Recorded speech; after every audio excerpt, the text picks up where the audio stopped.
तोके रे उठालो बंदूक सटाए के रंगदारी देखालो चश्मा पिंधलो गोरी हाड वाला लोग रे साउथ वाला हीरो लागे सी राजा जी कमर में बंदूक रखी सी राजा जी साउथ वाला हीरो लागे सी राजा जी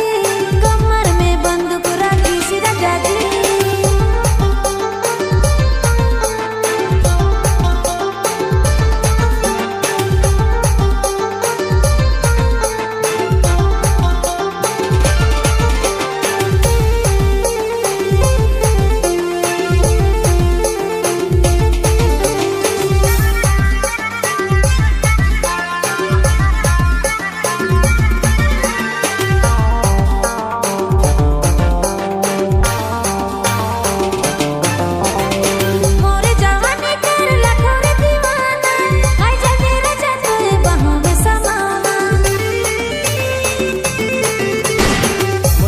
दिल तो देखो ना देबे जे बीच में बोले चल जाए गोले रे साउथ वाला हीरो लागे सी राजा जी कमर में बंदूक रखी सी राजा जी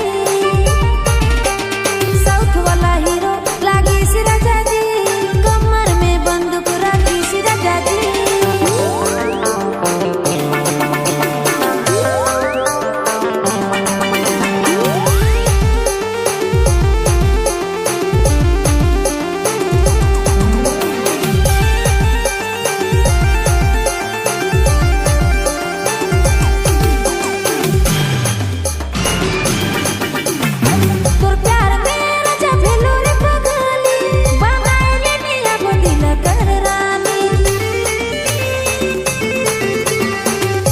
बारात लेके आबो तोरे घर में ले जाबो गोरी तोके बैठाई के बुलेट में